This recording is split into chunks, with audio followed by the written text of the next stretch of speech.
नमस्कार, अमन study point पर आप लोग का हार्दिक स्वागत है। जीएस फास्ट रिवीजन के अंतर्गत आधुनिक इतिहास हम लोग रिवाइज कर रहे हैं और ये आज आधुनिक इतिहास का अंतिम वीडियो होगा। यानी आज के बाद आपका आधुनिक इतिहास पूरा कवर हो जाएगा। देखिए, पिछले वीडियो में हम लोगों ने सिख गुरुओं तक पढ़ा था, उसके बाद हम लोगों ने सिखों के राजा रणजीत सिंह के बारे में पढ़ रहे थे, तो उसी के आगे हम लोग शुरू करते हैं। कोहिनूर हीरा 1813 में शाहसूजा से रणजीत सिंह ने प्राप्त किया था। अमृतसर की संधि मोस्ट इंपॉर्टेंट है। अमृतसर की संधि 1809 ईस्वी में रणजीत सिंह और चार्ल्स मेटकाफ के बीच में हुई थी। रणजीत सिंह ने सिक्के जो जारी किए थे वो नानक शाही प्रकार के सिक्के थे। सिख साम्राज्य के अंतिम शासक दिलीप सिंह को माना जाता है। दिलीप सिंह सिख साम्राज्य के अंतिम शासक थे और इनकी मृत्यु भारत से बाहर यानी फ्रांस की राजधानी पेरिस में हुई थी। सिखों और अंग्रेजों के बीच में दो बहुत ही प्रसिद्ध युद्ध हुए, याद रखिएगा। प्रथम आंग्ल सिख युद्ध 1845-46 में हुआ और ये युद्ध लाहौर की संधि से 9 मार्च 1846 में समाप्त हुआ। जबकि द्वितीय आंग्ल सिख युद्ध 1848-49 में हुआ और इसके बाद सिख राज्य का विलय यानी जो सिख राज्य पंजाब था, पंजाब का विलय लॉर्ड डलहौजी द्वारा ब्रिटिश साम्राज्य में कर दिया गया। दक्कन का पहला भारतीय जिसने अंग्रेजों को पराजित किया हैदर अली था और हैदर अली ने अपनी राजधानी मैसूर से श्रीरंगपट्टनम स्थानांतरित की थी।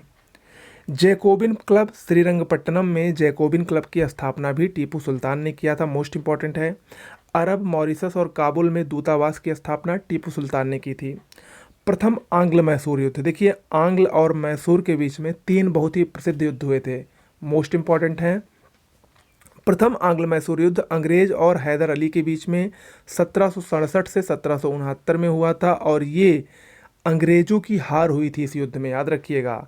मद्रास संधि के बाद ये युद्ध खत्म हुआ था, अंग्रेजों की इसमें हार हुई थी। इसके बाद द्वितीय आंग्ल मैसूर युद्ध अंग्रेज सेना का नेतृत्व लॉर्ड हेस्टिंग कर रहे थे और हैदर अली और टीपू दोनों के बीच में हुआ 1780 से 84 के बीच में। यहाँ पर दोनों के बीच का मतलब है कि यहाँ पर जब ये द्वितीय आंग्ल मैसूर युद्ध हो रहा था तो इसी युद्ध के बीच में ही हैदर अली की मृत्यु हो गई।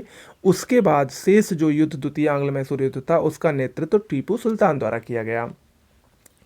तृतीय आंग्ल मैसूर युद्ध मोस्ट इंपॉर्टेंट है, अंग्रेज और टीपू के बीच में हुआ 1790 से 92 के बीच में और इसी में प्रसिद्ध श्रीरंगपट्टनम की संधि टीपू और लॉर्ड कॉर्नवालिस के बीच में हुई थी। टीपू की मृत्यु 1799 में चतुर्थ आंग्ल मैसूर युद्ध के दौरान हुई थी। ओके, अवध की बात करते हैं तो अवध का संस्थापक सादत खां को, या जिसको बुरहानुल मुल्क कहते हैं, ये अवध के संस्थापक थे। अवध की राजधानी फैजाबाद से लखनऊ आसफुद्दौला ने लाई 1775 में। इमामबाड़ा, लखनऊ स्थित इमामबाड़ा का निर्माण भी आसफुद्दौला ने 1784 में करवाया था। अवध का अंतिम नवाब वाजिद अली शाह को कहा जाता है। अवध का अंग्रेजी साम्राज्य में विलय 1856 में लॉर्ड डलहौजी द्वारा किया गया, ये भी अक्सर पूछता है। बंगाल की बात करते हैं। बंगाल के स्वतंत्र राज्य का संस्थापक मुर्शिद कुली खां था जिसने राजधानी ढाका से मुर्शिदाबाद स्थानांतरित की। मुगल बादशाह को नजराना न भेंट करने वाला पहला नवाब अलीवर्दी खां था। सिराजुद्दौला के 3 प्रमुख शत्रु कौन कौन से थे? शौकत जंग, घसीटी बेगम और मीर जाफर। मीर जाफर उसका सेनापति था। ब्लैक होल घटना का प्रत्यक्षदर्शी कौन था? हालवेल, 20 जून 1756 को। देखिए ब्लैक होल घटना क्या है?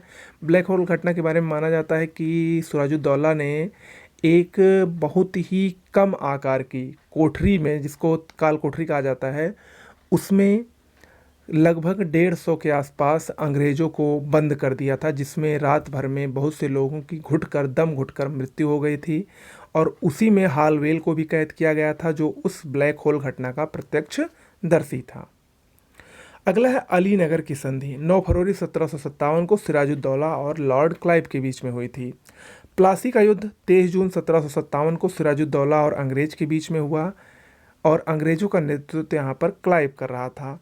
प्लासी के युद्ध में सिराजुद्दौला के खिलाफ कौन कौन से थे? मीर जाफर थे, दीवान राय दुर्लभ थे, अमीचंद और जगत सेठ। भारत में ब्रिटिश राजनीतिक सत्ता का आरंभ भी प्लासी के युद्ध से ही माना जाता है। क्लाइव का गीदड़ मीर जाफर को कहा जाता है। आगे बढ़ने से पहले देखिए हमारे चैनल पर यूपी पीसीएस प्रारंभिक परीक्षा, lower PCS mains, RO ARO mains और आईएएस परीक्षा के लिए जीएस हिंदी और करंट अफेयर्स की कंप्लीट पीडीएफ नोट्स का पैकेज, या अगर आप सिर्फ करंट अफेयर्स या आर्थिकी 2020 का अपडेटेड नोट्स पैकेज चाहते हैं तो आपको इस नंबर पर व्हाट्सएप करना है। स्पेशली सिविल के लिए डिज़ाइन नोट्स है, मोस्ट इंपॉर्टेंट नोट्स है, खासकर यूपी पीसीएस के लिए, लोअर के लिए, आरओ एआरओ मेंस के लिए, या जो भी अन्य परीक्षाएं जिसमें जीएस हिंदी और करंट अफेयर्स का महत्व सबसे ज़्यादा होता है, उसके लिए सबसे बेस्ट तरीके से आपको अगर पढ़ना है तो हमारे चैनल की जो पीडीएफ नोट्स है उसको बिना सोचे समझे लीजिए। ठीक है, बेहतरीन नोट्स है। इस नंबर पर व्हाट्सएप करें, वहाँ पर आपको सब कुछ जानकारी दी जाएगी। चलिए शुरुआत करते हैं आगे। बक्सर का युद्ध 22 अक्टूबर 1764 को हुआ। बक्सर के युद्ध के समय बंगाल का नवाब कौन था? मीर जाफर था। और बक्सर का युद्ध किसके किसके बीच में हुआ? मीर कासिम, शाह आलम द्वितीय और शुजाउद्दौला की संयुक्त सेना का मुकाबला अंग्रेजों से हुआ और अंग्रेज सेना का नेतृत्व मुनरो कर रहा था। भारत में वास्तविक रूप से ब्रिटिश प्रभुसत्ता की स्थापना बक्सर के युद्ध के बाद ही हुई। देखिए बक्सर के युद्ध के बाद इलाहाबाद की दो प्रमुख संधियां हुई। इलाहाबाद की प्रथम संधि 12 अगस्त 1765 को लॉर्ड क्लाइव और शाह आलम द्वितीय के बीच हुई, जो अवध का नवाब था, जो मुगल नवाब था। और इस प्रथम संधि में शाह आलम द्वितीय ने लॉर्ड क्लाइव को बंगाल, बिहार और उड़ीसा की दीवानी प्रदान की, जबकि इलाहाबाद की द्वितीय संधि 16 अगस्त 1765 को हुई क्लाइव और शुजाउद्दौला के बीच में, जो अवध का नवाब था।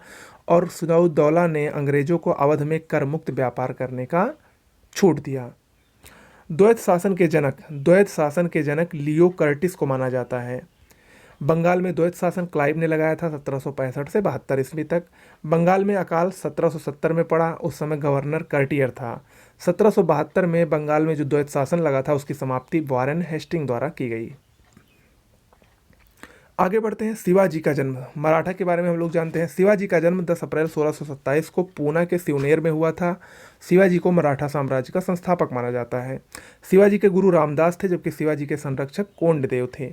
शिवाजी का राज्याभिषेक 1674 में गंगा भट्ट नामक पंडित द्वारा किया गया था और इनको छत्रपति की उपाधि में मिली थी। शिवाजी का पहली बार मुगलों से सामना 1657 में हुआ था, जब उन्होंने औरंगजेब का सामना किया था। पुरंदर की संधि मोस्ट इंपॉर्टेंट है, 22 जून 1665 को राजा जय सिंह और शिवाजी के बीच में हुई थी। मुगलों की तरफ से राजा जय सिंह थे और शिवाजी के बीच में पुरंदर की संधि 1665 में हुई थी। शिवाजी की राजधानी रायगढ़ थी 1656 से। शिवाजी द्वारा सूरत पर आक्रमण 1664 और 1670 में हुए थे। अष्टप्रधान के लिए विख्यात, देखिए शिवाजी का जो मंत्रिमंडल था उसको अष्टप्रधान कहा जाता है और इसमें जो पेशवा का पद था वो सबसे शक्तिशाली था।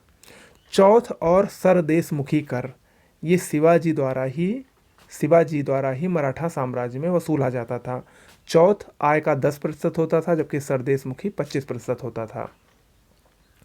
शिवाजी को राजा की उपाधि औरंगजेब ने दी थी। शिवाजी का अंतिम अभियान कर्नाटक अभियान था 1678 में, जिंजी का किला।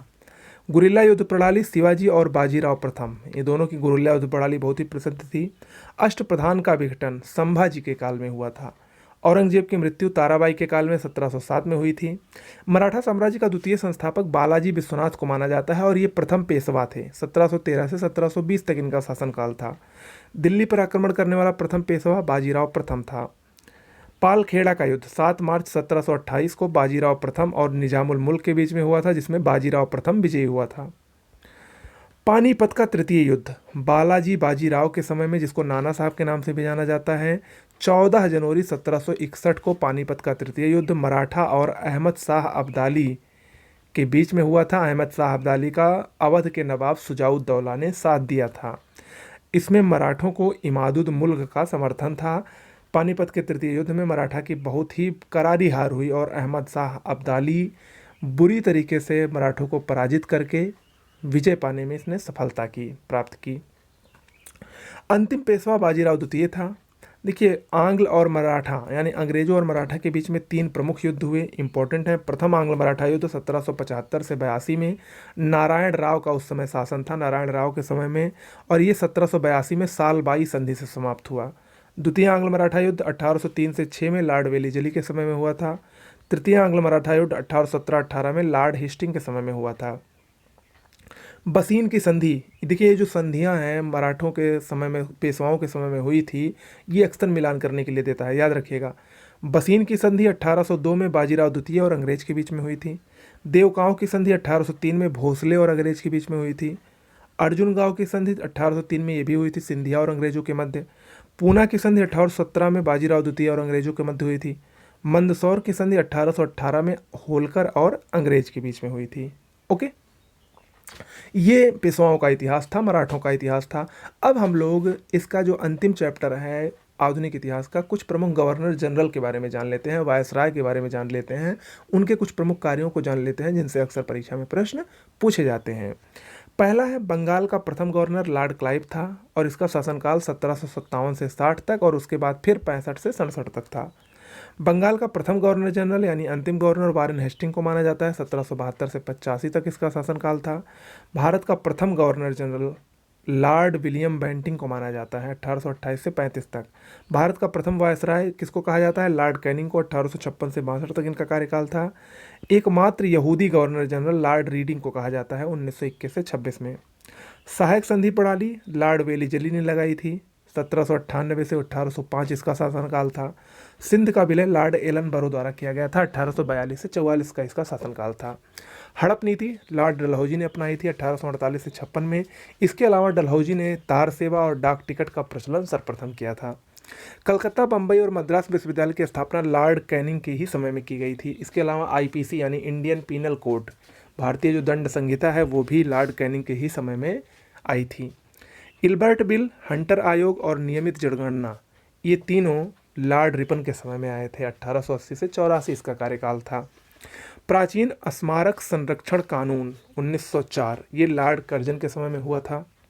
भारतीय पुरातत्व सर्वेक्षण विभाग 1901, इसकी स्थापना भी लॉर्ड कर्जन के समय में हुई थी और सीबीआई की स्थापना भी लॉर्ड कर्जन के समय में हुई थी।